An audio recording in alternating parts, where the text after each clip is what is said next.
The counter is already clean. You are wiping it anyway, in the same direction you always wipe it, and you did not decide to start. 10 minutes disappear like that. And when the last thing is square, something in your chest lets go by an amount that seems out of proportion to a wiped counter. By tomorrow evening, it has crept back, and so has the pull. Which is the part worth looking at, because a preference does not usually come back on a schedule. So what is actually being cleaned? And why does the tidiest home on the street sometimes belong to the person having the hardest year? Hold on to that counter. There is a cost sitting on it that the cloth does not remove, and we come back for both at the end. A clean house is not a symptom. It is not automatic evidence of anxiety, control issues, or a disorder. And the internet reaches for those words far too quickly. Some people simply like order, were raised in it, find it easy, and think about it roughly never. That is the most common version by a wide margin, and it needs no explanation at all.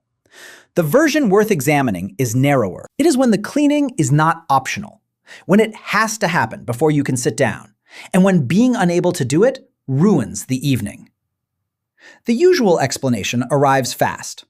They must be a control freak. They cannot handle mess. It sounds like an answer, and it is really just a restatement. That premise is a little misleading, on purpose. Almost nobody is cleaning a counter. They are lowering something else, and the counter is simply the only part of it they can reach. And what is being lowered is not the same thing for everybody. There are at least 3. They look identical from the doorway, and they need completely different responses. The first is the most ordinary and the least discussed. A visible environment is not neutral. Everything out on a surface is a small, unfinished item, and unfinished items do not sit quietly. The mug asks to be washed. The envelope asks to be opened. The pile asks a question you have not answered for 3 weeks. None of them shout. All of them are drawing something. So clearing the surface is not cosmetic. It closes a dozen small open loops at once, which is why a tidied room genuinely feels like a rested mind, rather than just looking like one. That makes cleaning a real tool, rather than a quirk. And it is why it works best, precisely when everything else is going badly. A hard week makes the surfaces matter more, not less. The second is about identity, and it usually installs itself long before anybody notices it happening. Somewhere, being the one who keeps things in order was the thing you were reliably good at. It got noticed. It was the contribution that never got argued with. And a trait that earns steady recognition stops being a habit. It becomes a supporting wall. And supporting walls are not optional, even when the room around them has changed completely. Which explains a reaction that otherwise looks wildly oversized. A comment about the state of the kitchen does not land on the kitchen. It lands on the wall. And walls carry more than counters. The third is the one that shows up in hard seasons, and it is the most misread of the 3. Most of what matters is not decidable. Whether the job survives the year, whether the results come back clear, whether the person you love is all right. You can want an answer as hard as you like and get nothing. The floor answers immediately. You do the work and the result appears, exactly proportional, every single time. In a season with no certainty anywhere, that is not a small thing to be able to buy. Which is why some homes are at their most immaculate during the worst months of somebody's life. Visitors read it as somebody coping well. It is often somebody holding on to the one surface that still responds. All 3 are reasonable. The turn happens somewhere none of them intended, and it is easy to miss because the house keeps looking better while it happens. The relief that used to arrive after cleaning starts arriving only after cleaning. What was a way to feel better becomes the condition for feeling ordinary, and the same amount of work now buys less. This is the paradox. The thing that was lowering the load has quietly joined it. Cleaning was the answer to a demanding environment, and now it is one of the demands. And the room stops being somewhere you live. It becomes something you maintain. And the difference between those two is the whole subject of this video. It shows up in specific moments, and none of them are about dirt.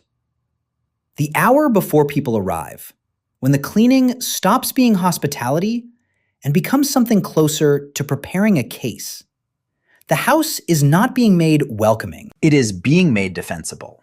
And the 10 minutes after they leave, when a genuinely good evening ends with you restoring the room before you are allowed to enjoy having had it. A hotel room on the second morning, when you tidy it before housekeeping arrives. There is no practical reason. There is only the pull, and the pull travels. And the day you are genuinely too ill to do it, when lying still in an untidy room turns out to be much harder than being ill. The pattern in one line, it is not about how clean the house is. It is about what happens on the days it cannot be. There is a whole other side to this, and it is the one that causes actual arguments. Other people live in the room too, and their standard is not a verdict on yours. So the argument arrives dressed as dishes and is never about dishes. One person is asking for a surface. The other hears a request to lower a wall they are standing on, which gives a much better sentence than any argument about fairness. Not, you are messy, but, I get twitchy when the counter fills up, and that is mine to manage, and I would still like help with it, which gives a test worth more than any amount of self-examination. Do not ask how clean your home is. Ask what happens when it cannot be cleaned. If it is a preference, an untidy week is mildly annoying, and then it is Thursday. The disorder registers, nothing structural moves, and you get on with the day. If it is load-bearing, an untidy week costs something disproportionate. Sleep. Patience with the people in the house. The sense that you are handling your life. That gap is the whole diagnosis you actually need. The move is not lower your standards. That instruction removes a tool that genuinely works and offers nothing in its place, which is why nobody has ever followed it. The first move is finding out which of the three you are actually running, because the answer changes everything after it. Load, identity, or certainty. If it is load, the fix is mechanical and dull. Fewer objects means fewer open loops. So reducing what lives on a surface does more than cleaning it more often ever will. If it is identity, the fix is not about the house at all. It is finding a second thing you are reliably good at. So the whole wall is not resting on one surface that anybody can comment on. If it is certainty, the honest answer is that you are not wrong to want it, and the cleaning is not the problem. The problem is that it is the only place you are getting any, and one source for something that necessary is thin. So add a second thing that answers back, a skill with visible progress, a repair that stays repaired, a short walk on a route you know, anything where effort and result stay honestly proportional. That second wall does something the first one cannot. It means a bad comment lands on one support instead of the whole structure. And a structure with two supports can survive losing the use of one for a week. And whichever of the three it is, practice the hour. Leave one thing out on purpose and sit in the room with it. Not to prove anything, to find out what the room actually does when the surface is not perfect. It will feel wrong for about 20 minutes. And then it will get boring. And boring is the result you are after. The pull is not permanent. It is just very well practiced. One firm line and it is not a footnote. There is a condition where this stops being any of the three above. If the cleaning is driven by intrusive thoughts you do not want, if it has to be repeated in a particular way or something bad will happen, if it eats hours and cannot be stopped, even when you want to stop, that is a recognized condition with specific effective treatment. That is a clinical assessment and not something to award yourself from a video in either direction.